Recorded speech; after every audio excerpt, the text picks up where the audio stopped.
Wala nang kabayan, pisikalan na kung pisikalan ang naging laban. May nakaangasan si Carl Tamayo sa naging laban. Showtime naman mga idol, si Kevin Giambao mukhang may pambato na ang Sonos kay Gunner sa dunk contest. Kanya-kanyang showtime dito sa laban mga idol. Na-excite tuloy ang mga Koreanang fans sa kanilang naging laban. Battle of Gilas Boys dito sa Korean Basketball League. Carl Tamayo versus Kevin Giambao. At home court advantage pa rin mga idol ng Sonos kay Gunner. Well, opening ng frame, slow start both teams sa scoring pero nagmula mga idol sa LG Sakers ang first 2 points nila mula sa kanilang Egyptian import na si Asi Marie. 4-0 run mga idol ang visiting team, 4 straight points para sa kanilang import. Maaga pa lang mga idol, pisikala na ang galawan dyan ni Carl Tamayo. Mahigpit agad yung depensa mga idol sa kalaban sa transition cutting the baseline mula sa Gilas big man na si Carl. Iniwan lang doon mga idol sina Kevin Giambao. Habang ang Sonos kay Gunner 5 minuto pa lang ang nakalipas, nakapagtala na sila ng 3 personal foul. Isa dyan mga idol mula kay KQ sa play nito. Habang nasupalpal naman mga idol ng Sonos kay Gunner American import si Carl, pero mukhang masama mga idol etong pagkalanding ng kanyang paa at mukhang thrown out pa dito sa laban. 5 points mga idol ang kinamada dyan ng home team under 3 minutes inside pass mula kay KQ, first assist sa laban. Baba sa 4 points ang kalamangan ng kalaban habang sinewa naman mga idol ng kakampi ni KQ sina Carl Tamayo. Sinagasa ang import ng LG Sakers and 1 pa mga idol.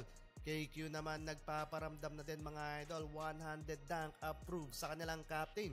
Pero bago magtapos ang first quarter may pahabol na layup si Carl Tamayo 17-23. Second quarter tayo mga idol, anyari kay Carl Tamayo. Gusto yatang pilayan ng kalabang Amerikanong import. Masama mga idol yung pagkakabagsak ng kanyang right foot from his 3-point attempt. Sa kabila naman mga idol, eto still KQ on the court at patuloy na pumapakitang gilas from painted area. This time 200 dunk naman yan mga idol.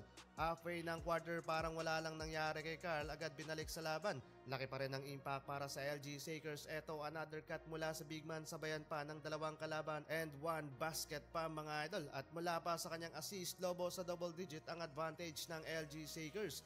Bago magtapos ang first half, bumawi mga idol ang Sono daw balik sa bench. Etong si Kevin Giambao take over naman mga idol ang kanilang mga local players. 4 points, 3 rebounds para kay KQ habang 7 points, 4 rebounds naman para kay Carl Tamayo. End of first half, lamang pa rin ang visiting team 32-41.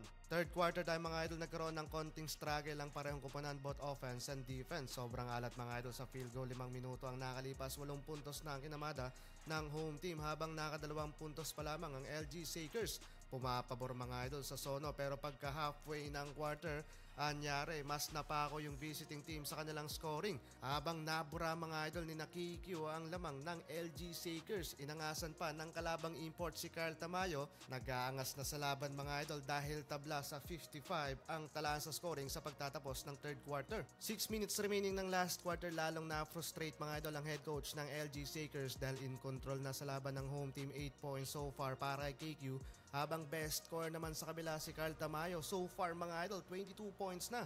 Kayod kalabaw mga idol dito sa laban at pisikalan kung pisikalan si Carl, walang kabayan. Kinalabaw mga idol si Kevin Giambao. Another home game win na naman sana to mga idol para sa Sonos kay Gunner, sayang at na-choke nga lang.